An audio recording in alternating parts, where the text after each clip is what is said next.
김정은 정권이 이렇게 표방하고 있는 것들은 어느 정도 성과를 낼 것인가. 15년 구상은 저는 상당 부분 성과를 낼 거라고 봅니다. 그런데 그게 북이 얘기하는 사회주의 강국이다.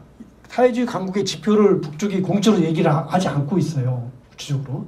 그러나 그 수준에 가지는 못할 거다. 왜? 절대적인 시간이 필요하고 경제의 비약이라고 하는 게 사실은 어렵다. 지금. 예를 들면은 어떤 단위에 필요한 부분에 대해서 우리 같은 경우에 지금 굉장히 어쨌든 과제는 중점 과제는 다르더라도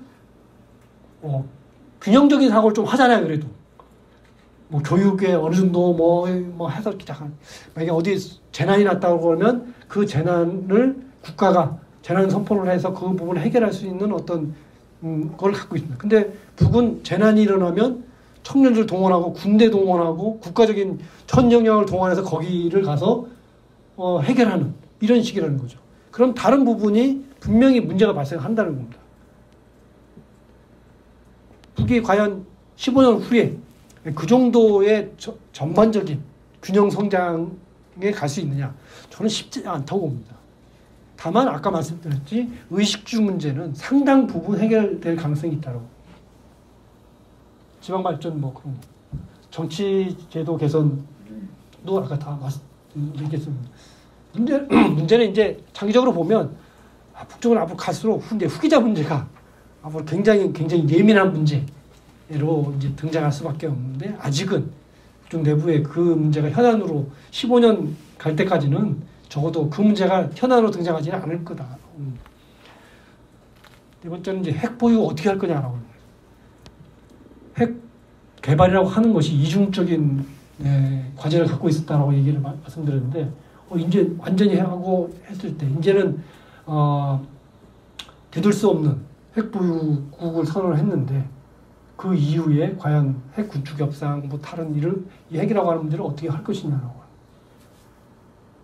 이번에 이제 우리는 농축 시설을 공개하는 이걸 어떻게 사실은 봐야 되는지 이거 좀 토론이 필요한 상황입니다. 조금 불안한 측면은 이게 미국이 우크라이나가 갖고 있는 탄도미사일로 모스크바를 공격할 수 있는 이 족쇄를 풀어주는 그런 시점에 나왔다는 거예요. 그게 상당히 좀 불안한 측면인 겁니다. 무슨 얘기냐면 지금 북이 하는 행동 여러 가지 대응이라고 하는 것이 남쪽의 한반도에서 이루어지는 한미 합동 군사 연습에 대한 대응으로서만이 기능하는 것이 아닌 이게 우크라이나 전쟁의 전반적인 상황들까지도 영향을 미치고 있는 게 아닌가라고 하는 그런 이제 좀 뭐랄까요 위험. 예를 들면 1960년대에 남북 간의 군사적인 일정한 충돌이라고 하는 것이 이게 베트남 전쟁하고 굉장히 밀접한 연관이 돼서 연동이 돼서 사실은 이렇게 움직였던 그런 거하고 상당히 유사한 정세가 지금 조성되어 있다라고 하는 겁니다. 그런 부분들을 이제 어떻게 할 건가? 또 힘에 의한 평화를 얘기를 하고 있는데 확실히 우리보다는 북에서 힘의 평화를 위해서 국방력 강화하고 이 군 여러 시설 투자하고 이런 부분들에 대한 부담이 가면 갈수록 중대할 것이다. 하는 거예요. 1967년도에 북한 예산에서 국방비가 차지하는 비중이 30%가 넘었어요. 통계적으로 보면. 그때부터 북한 경제가 굉장히 어려워집니다. 이 문제를 어떻게 해결할 것인가. 물론 북은 지금 군 시설들을 민수로 전용하고 군수 공장에서 뭐 트랙터라든지 이런 부분들을 대폭적으로 민수에서 필요한 부분들을 생산하는 그런 방향을 혼용하고 있습니다. 자, 이런 부분을 적절하게 어떻게 할 것인가. 이런 것들이 굉장히 어려운 문제고요. 중국하고 어떻게 할 것인가 하는 문제. 굉장히 어려운 문제입니다. 민간 교육 차원에서 보면은 지금 거의 예전 수준, 교육량 수준으로 지금 되고 있습니다. 그런데 지금 중앙정부 사이는 굉장히 지금 애매한 관계로 지금 계속 가고 있잖아요. 이거를 어떤 방식으로 풀고 가느냐 하는 거예요. 두 국가론 지금 뭐 일본 같은 경우 지금 굉장히 지금 어렵죠 사실은.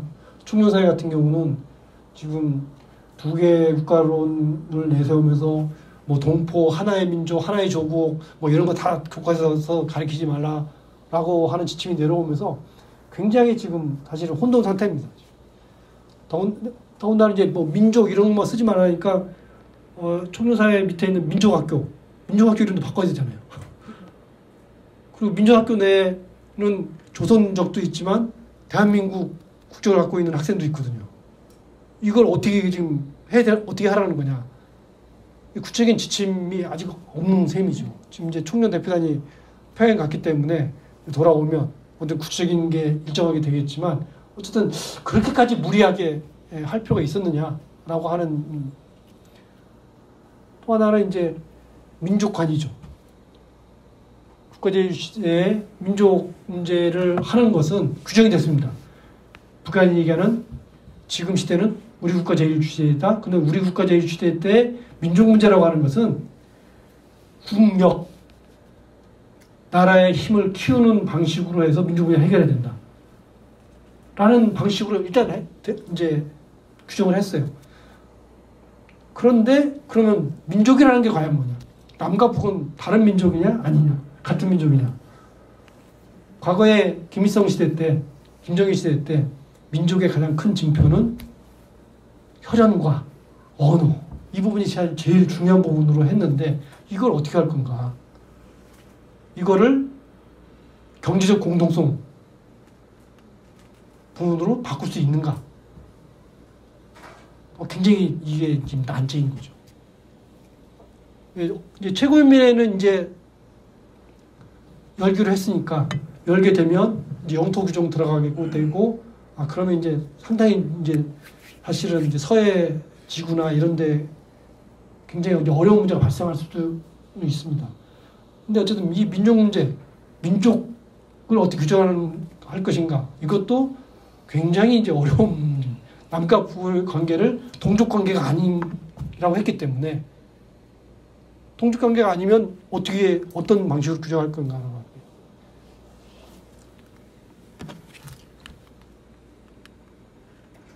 북한에서는 2001 올해 대체로 이미 평가가 이제 내리고 있습니다.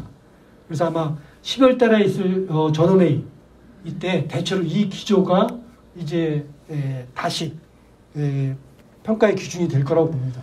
올해 농사 잘 됐다. 이 정도면 만족한다라고 이제 얘기를 하는 거죠. 그리고 추가적인 구상 뭐 이런 것들을 계획하고 있다. 저는 다 저런 것을 지금 현재 김정은 위원장이나 북한의 최고 지도층의 입장에서 보면 그 어느 때보다 해외 투자 없이 자체적으로 재원을 확보해서 그 부분들을 이제 균형 발전을 위해서 그동안 투자하지 못한 적에 투자를 하겠다라고 하는 그런 소리로 이제 해석이 됩니다. 우리 문제를 간단히만 말씀드리자면 윌리엄 페리 전 국방부 장관 옛날에 93년, 94년도에 영변 1차 북해위기 때 영변 북폭 서지컬 스트라이크 웨이카술처럼 연변 핵시설을 폭격을 해서 거기만 싹 없애버리자 라고 막 그 북폭론이 나올 때 국방부 장관 했던 사람입니다. 근데 몇 년 후에 국방장관 물러나서 몇 년 후에 우리 김대중 대통령 시절에 결국 페리 프로세스라고 하는 새로운 어떤 대북 접근법을 만든 본인이죠.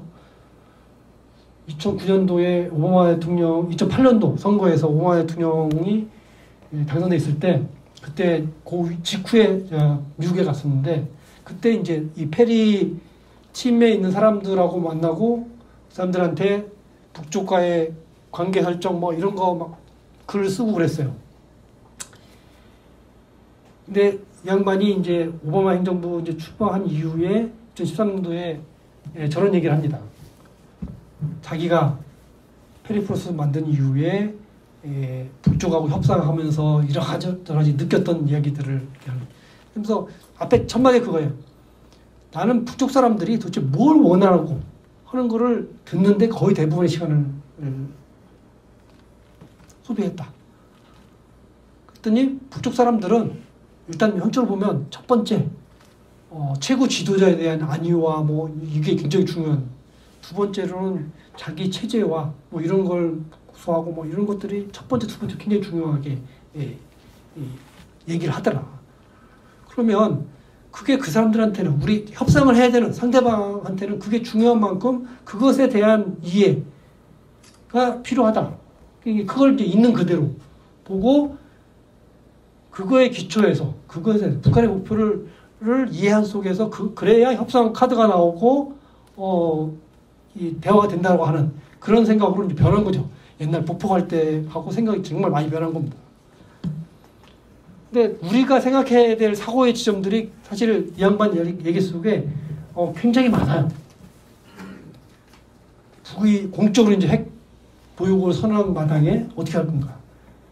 이 사람 얘기는 자기가 관여했던 98년, 99년 이 시점에 그때는 핵을 포기시킬 수 있었다.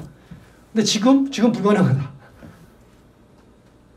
지금도 만약에 북에 왔다고 그러면 북은 첫 번째, 두 번째 바탕에서 핵 개발을 하는 과정에서 엄청난 경제적인 이 대가를 치렀다. 그렇다면 핵을 포기시키기 위해서는 그만한 경제적 대가를 지불해야 된다. 그럴 우리가 자세가 돼 있느냐? 사실 안 돼 있죠. 그래서 사실은 의존하는 객관적인 인식도 그렇지만 의존하는 게 북한한테 왜 그 돈을 지불하느냐? 북한은 금방 망할 건데. 조금만 압박하면 저 체제가 변할 텐데. 라고 하는 그런 생각들이 사실 주요하게 있는 거죠. 북한이 만약에 좋아. 우리 완전한 비핵화 다시 할게. 그런데 그러려면 지금 폐연료봉부터 시작을 해서 연변 핵시설, 그 다음에 저기 우라늄 지금 농축시설 이거 우리가 이만큼 돈 들여서 했으니까 얼마에다 사가 라고 했을 때 우리가 과연 그런 생각이 있느냐. 쉽지 않은 문제라고 봅니다. 그래서 우리 내부를 생각해 보면 이게 굉장히 장기적으로 좀 생각해 봐야 되는 거죠. 우리가 생각하는 북이 생각하는 지속 가능한 대남 정책, 우리가 생각하는 지속 가능한 대북 정책이라고 하는 것이 이게 정말 우리가 가능한 거냐. 그냥 쉽게 떠올리면 먼저 헌법부터 바꿔야 된다. 일단 중임제로 가야 되고, 그 다음에 새롭게 북이 헌법을 고치는 마당에 우리는 그러면 어떻게 북쪽에 대해서 규정을 하고 할 것인가 라고 하는 것에 대해서 뭐 국민투표를 하든지 광범위한 뭐 합의안을 만들든지 해야 되는 거 아닌가. 그리고 시간이 흐르면 흐를수록 북의 행보가 더 지금은 약간 이제 뭐 뜬구름 선전선동 방식으로 나와 있는데 이게 행동으로 경제적으로 뭐 다른 여러 가지로 구체화됐을 때 우리는 점차 그런 부분에 대한 구체적인 이제 대응을 해야 될 그런 상황에 부딪히지 않을까 하는 겁니다. 그렇게 할 때 보면 이 원래 페리가 얘기하는 이거는 결국 한국 사회의 여러 가지 지점에 사실은 질문을 던지고 있고 우리가 하나하나 좀 고민해야 될 그런 대목이라고 생각하는 거죠.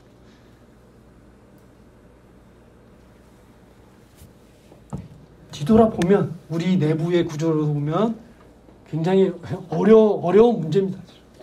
그러나 언젠가는 여기서 언젠가는 대체로 한 5년 5년 이내에는 우리가 저런 문제들을 공론화시키고 우리 내부의 어떤 협약 또는 다수의 어떤 이런 부분들을 해 나가야 되는 그런 과제를 갖고 있다고 볼 수 있는 거죠.